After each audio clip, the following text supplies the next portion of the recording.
सभी भाई बहनों का स्वागत करती हूँ अपने यूट्यूब चैनल पर। आप सभी लोग के सामने एक सोहर गीत सुनाओ हूँ, आप लोग सुनिएगा और अच्छा लगे तो वीडियो को लाइक सब्सक्राइब शेयर जरूर करिएगा। कमेंट बॉक्स में बताइएगा सोहर गीत हमारा कैसा लगा। सोने के खड़ाऊँ राजा दशरथ खटर खटर चले हो।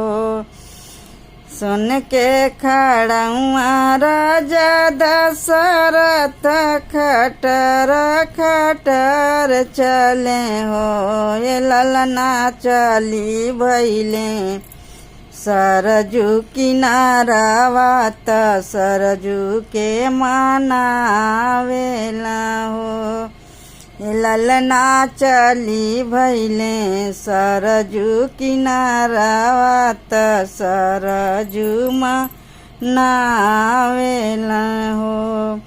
सरजू दे न दे तू आपन आशीषिया पुत्र हो। मुँह देख लेती हो।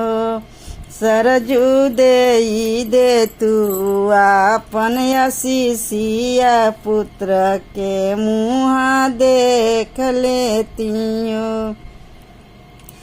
जाऊ जाऊ ए राजा घर जाऊ आवा रूमालिया जाऊ हो। राजा तोरी रनिया बदना बेयाकुल महलिया उठे सोहर हो।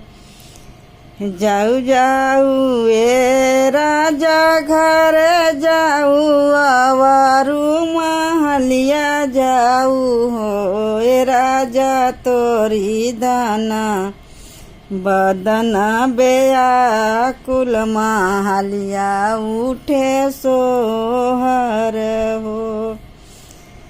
राजा तोरी रनिया बदन बेयाकुल महलिया उठे सोहर हो। सरजूती नौरानियावा वेदना व्याकुल महलिया उठे सोहर हो। सरजूती नौरानिया हऊँ मोर बझनिया कैसे का पुत्र देखब हो। सरजूती नौरनिया हवी मोर बझनिया कैसे का पुत्र देखब हो। मानहु ए राजा मानहु बचनिया हमारी सच मानू हो। राजा तोरी रनिया वेदना बेयाकुल महलिया उठे सोहर हो। राजा तोरी रनिया वेदना बेयाकुल महलिया उठे सोहर हो। कौशल्या के भैला मोर कौशल्या के